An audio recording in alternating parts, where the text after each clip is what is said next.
we're talking about what's happening in the 731 on the Hub City Now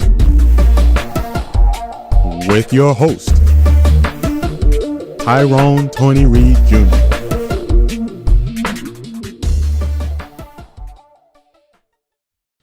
Hello and welcome to Hub City Now. I'm your host, Tyrone Tony Reed Jr.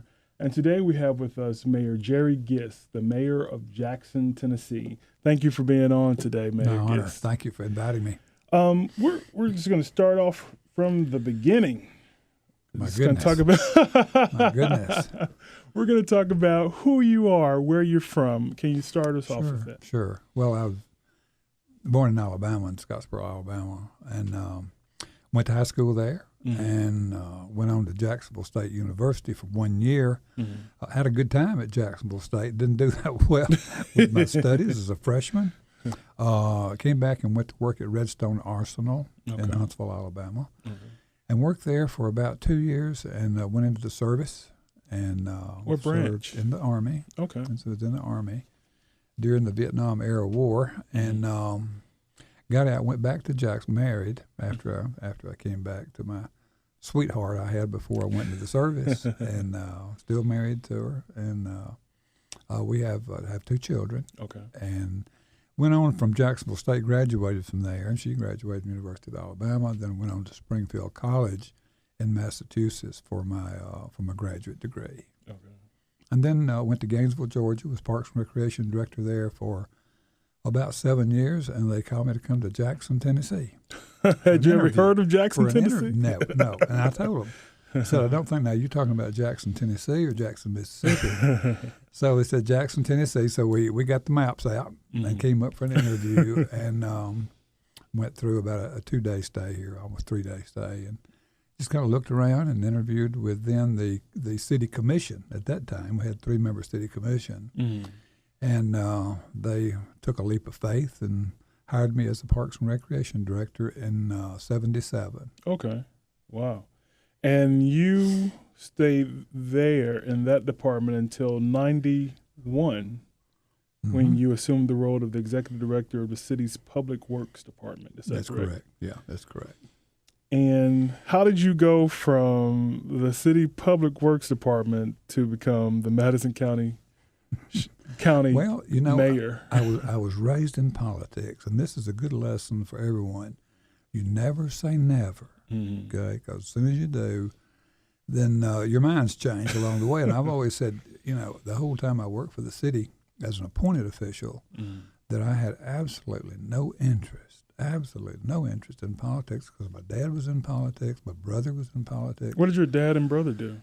My brother was elected to the youngest legislator in the Alabama General Assembly. Wow. I think he was 24, wow. 25. And then Dad was elected to basically what the county mayor is here, wow. There in Jackson County, Alabama. And then he served in an elected position probably for about 14 years, 12 to 14 years. And just growing up in it, He was like, nope, not for me. Hard work. That is not meant for me. And I've said that all my life. And then, all of a sudden, Lord just lays something on your heart, and it's all over. It's all over. So I was led to run for county mayor and truly blessed to be elected. That was a hard election because that was my first effort in politics. Right. Been around it. What was why did you feel called? What was it that? Well, that's a good question. That's a good question. I just felt, if you ever get in politics and you think you want to get in politics, you better be led to do it. It's just a burning, desire to serve in a capacity where you think you can benefit everyone and work for everyone, and take a vision and see it completed. Mm-hmm. And so that's really why I ran, and truly blessed to be elected because I ran as an independent. Okay. And this was Madison County's real heavily, at that time and even so today, real heavily Republican, county. The state is a heavy Republican. Also. Yeah. So, and I ran as an independent, and it just, truly blessed to be elected, and it was a hard race. Mm-hmm. it was a tough decision for a lot of people. We'd built a lot of relationships. They were just great people living in Jackson, Tennessee. And we'd established a lot of relationships. And, they didn't particularly care, party. Right. They didn't particularly care when they went to the polls. They knew us, knew what we're made out of, and knew the fabric of me and my wife and our children. Mm-hmm. And so I was truly blessed to be elected. Mm-hmm.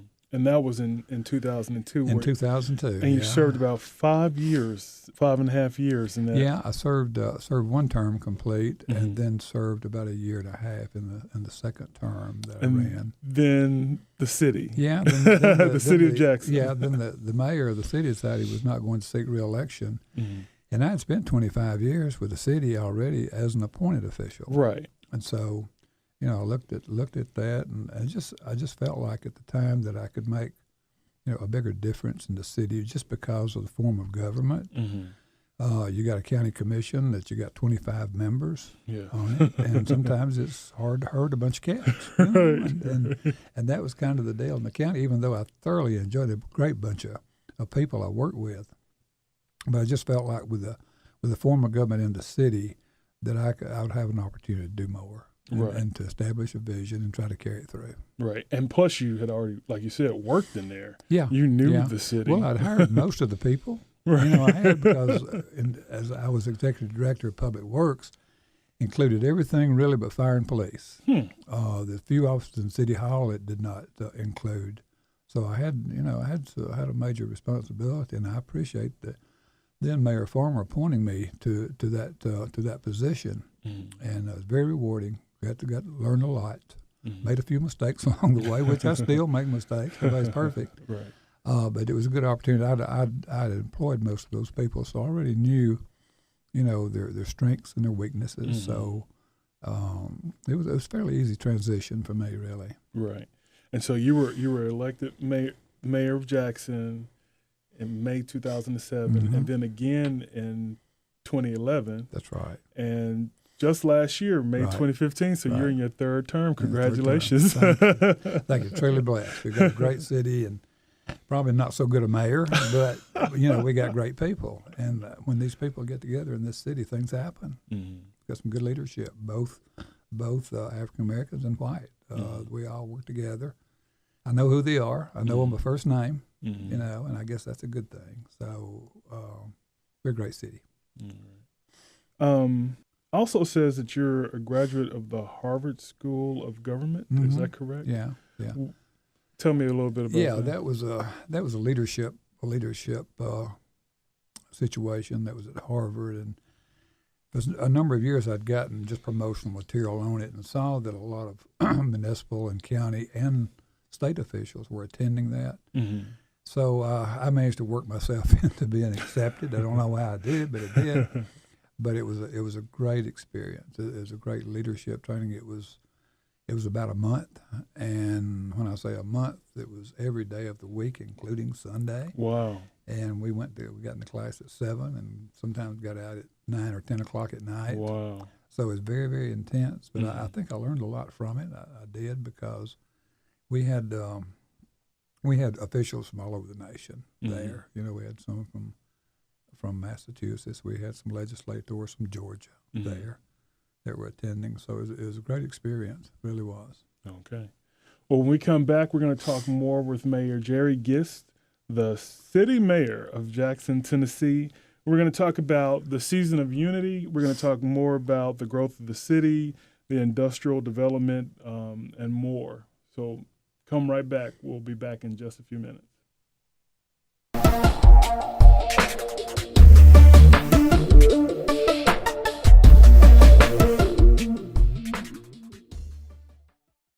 As a former NFL football player, I never thought I would let this happen to me.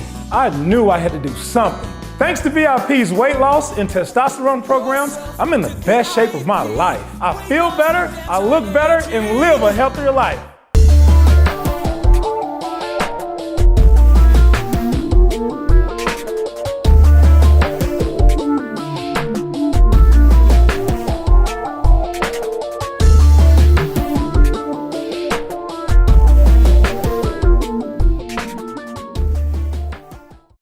Hello and welcome back to Hub City Now. I'm your host, Tyrone Tony Reed Jr., and we're here with Mayor Jerry Gist.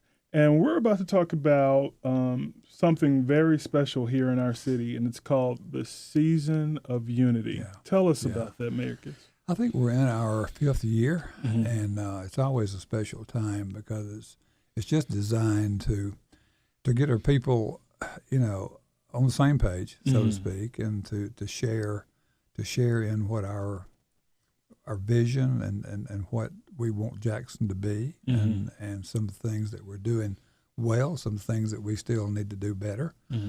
But it includes so many events. We're having the trunk or treat at the ballpark this next weekend. That's part of the Season of Unity because it's a huge event, thousands of kids out there, and it's supported by the county mayor and myself, and then also Reverend William Watson at historic First Baptist Church is leading us in our Praise in the Park this year. Okay. Monique Merriweather on my staff is kind of heading that up, and you know when that is? It'll go for a month. Okay. It'll go at least for a month, and most of those events will take place in our city parks, kind of moving around. A lot of the churches take the leadership role there. And it's a special time in our city because we have churches coming together that may, during the year, never see each other. And it's just a good time for people to come together in a praise type situation.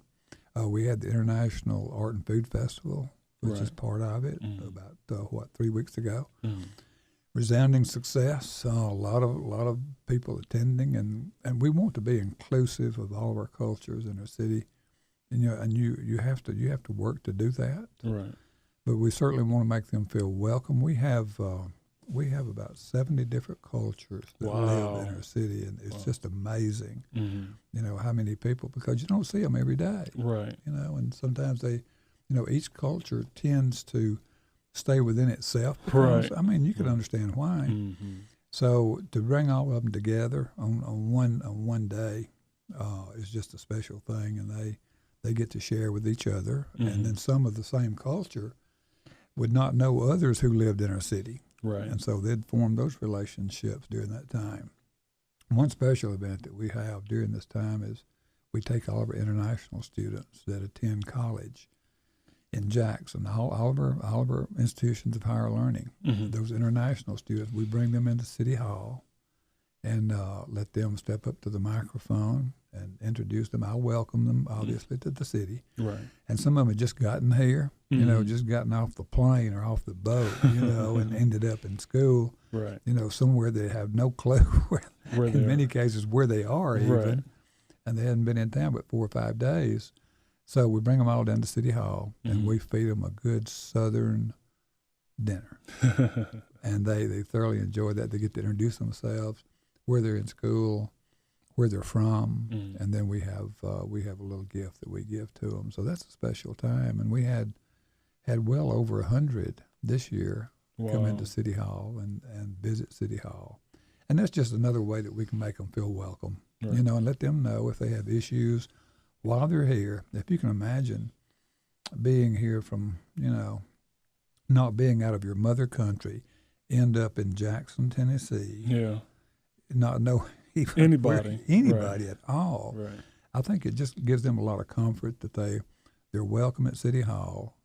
City officials are there, and if they have any issues while they're here, then they know they can call on us. Right. So I think it's a great event. Right. How did Season of Unity come about? Well, we had a number of people. Dr. Helen Owen was very instrumental. She was our first chair in putting that together, and we had a number of preliminary meetings prior to that, and just felt like that we could include a number of events during that season to bring people together to share the differences that we have, but also share in some solutions to some issues that we all face every day. So it's been a great time for us, and we'll be continuing it too. Okay. Let's talk about the growth of the city. How has that been? Well, it's an amazing city. It's truly amazing. I speak to people and speak to groups of people that that are not from here. They come in for a meeting in Jackson. Mm-hmm. And I said, look, we got 68,000 people. That's what the census shows for a city. But I said, now that's if you took a census at 3 o'clock in the morning when we're all supposed to be in bed, unless we're spending a late night out, which some may do. But I said, during the day, by 10 a.m., 11 a.m., probably 160,000 people in our city. Right. People coming in here to work, for medical care, to shop, to eat, to, do a variety of different things here in our city. And so it's an amazing city in that respect that it's just a catalyst that draws people into it because of everything we have to offer. Right. And the retail is still growing. You can go by Thompson Farms and you can go by the Collins and you can go by, we're growing by leaps and bounds. And all the retail, I think, is really, really good because it gives our citizens outside Jackson and say the 9 or 10 counties that travel into here, give them a lot more options on what they can do while they're here. Right. And that only adds to our economy. And any money we collect from sales taxes, obviously, most of that goes into education. It goes to our children, and the city keeps some of it to operate the city on and do some improvements. So, as long as we continue to build retail and grow commercially, then our tax base is going to be fairly solid and not have to depend on property taxes for most of our needs in our city. Right. So we're still growing. And what about the Lambeth area and the East Jackson? How are those? Yeah, the redevelopment of the Lambeth area really took off first. It was established first. And Healthy Communities, that's Hal Crocker and Henry Turley, partnered up and worked with the West Tennessee Healthcare organization to build the lift. And, of course, that was the catalyst that started the whole thing. But even though after it was built, there were still 150 apartments, and that's right downtown. That's like, a 5-minute walk from City Hall down there or less. Then you have 150 apartments. There's 98% occupancy on those apartments now. Wow. Just about all of them. They're hard to get, really. And I think right now they have 6 new homes under construction. They've already built, I think, like 24, 25. And so they're still infilling some new residential development in that phase 1, but they've already begun phase 2. I was by there today. The old West Jackson Baptist Church, or the Zion Church, as Lacey user, is now being demolished, and they're in the process of demolition of it. So there's another 20 some odd acres, which the main entrance into that second phase will be Dedrick Street. Okay. Rather than right there at the left. So you get to it a little bit sooner if you go in south. And, of course, then we're going to have our famous roundabout there at Dedrick. We're in the process of building our city's first roundabout, and that will tie directly into the main entrance into that second phase. So some good things are happening there. We're still marching toward University of Memphis at Lambeth. That was the goal, with redevelopment and revitalizing some of the homes that's worthy of being revitalized. If they're not, then they're being demolished and new ones built. All right. We're going to take a quick break, but when we come back, we're going to talk more with Mayor Jerry Gist about the city of Jackson, about his vision for Jackson, and how you can contact him if you have anything that you need to address. We'll be right back in just a few minutes.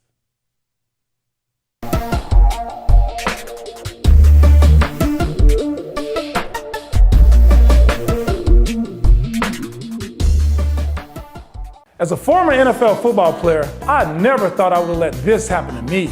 I knew I had to do something. Thanks to VIP's weight loss and testosterone programs, I'm in the best shape of my life. I feel better, I look better, and live a healthier life.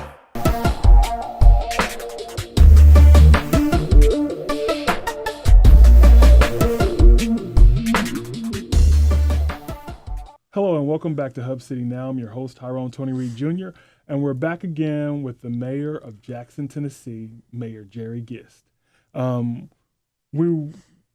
Before we go on, I wanted to mention that our mayor is not just a mayor. He hasn't just held positions in the city and in the county, but he's also a published author.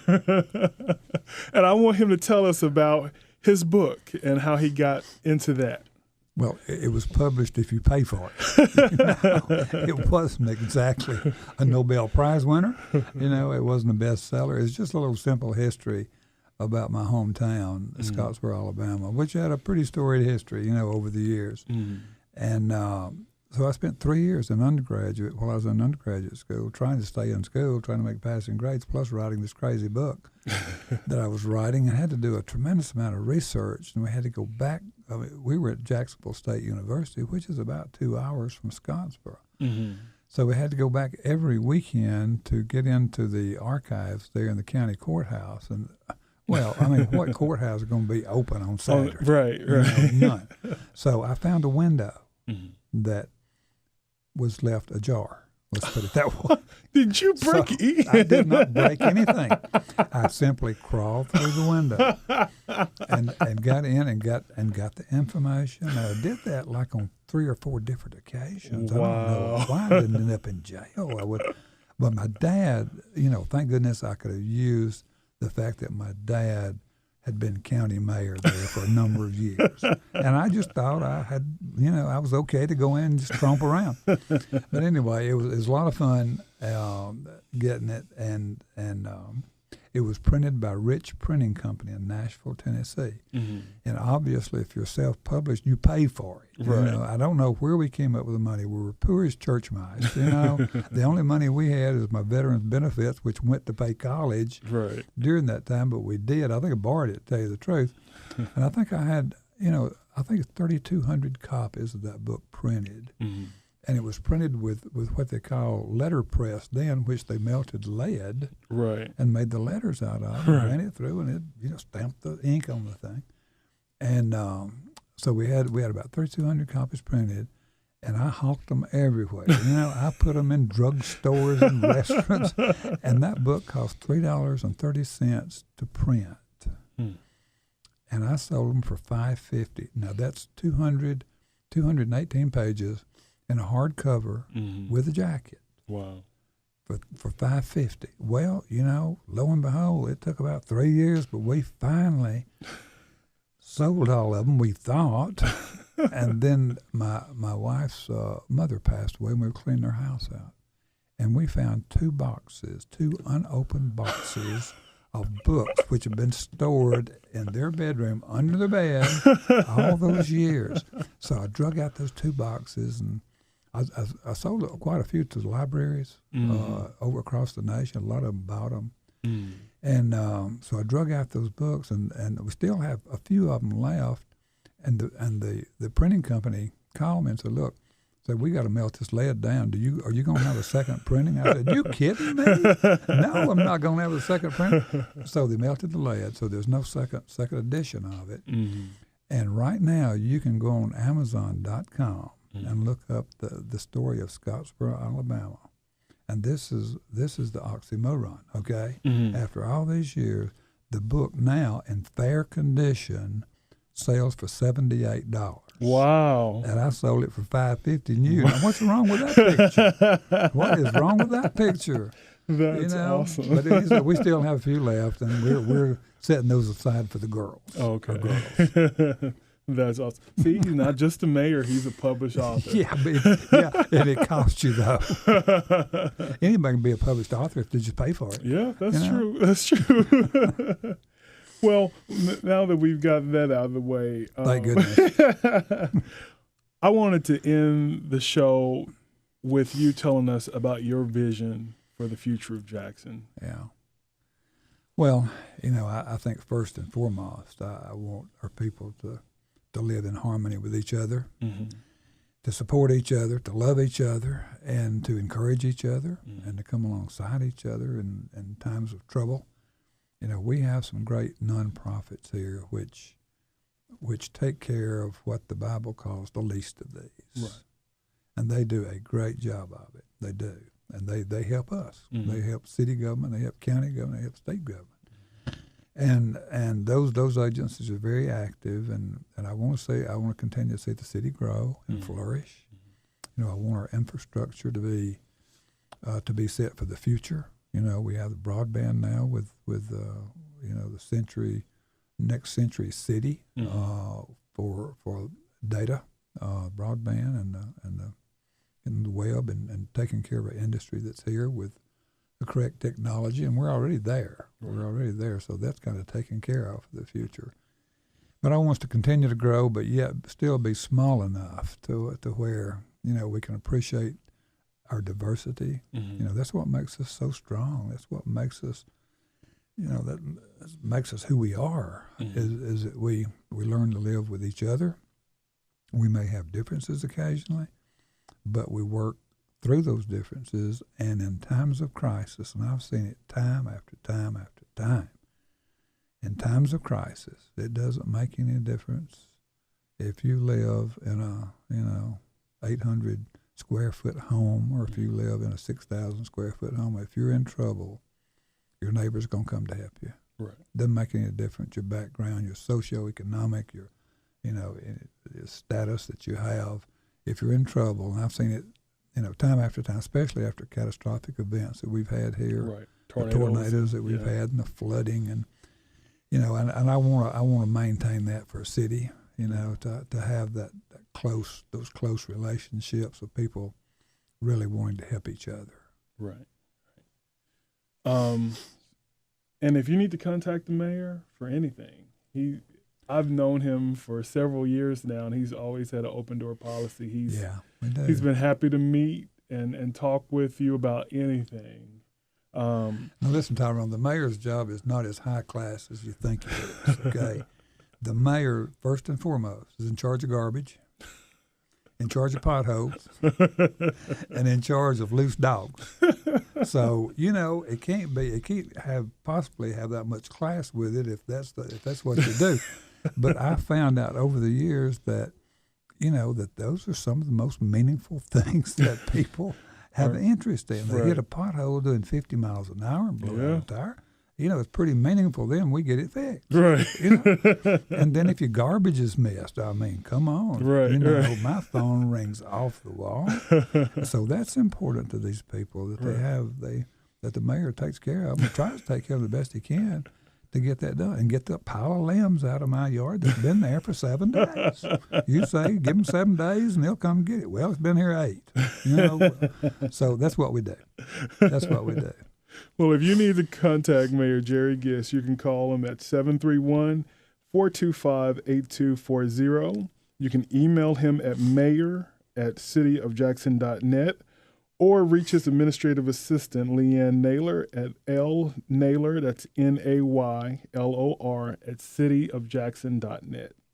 We thank you so much for being a guest on our show, Mayor Gist. Thank you, Tyrone. We'll be sure to have you come back again. Great, thanks. We want to thank our sponsors, Baskerville's Funeral Home, the City of Brownsville, R&R Tire Express and Custom Wheels, and Styles Menswear. This has been Hub City Now with Tyrone Tony Reed Jr. We thank you for watching our show, and we'll see you next time.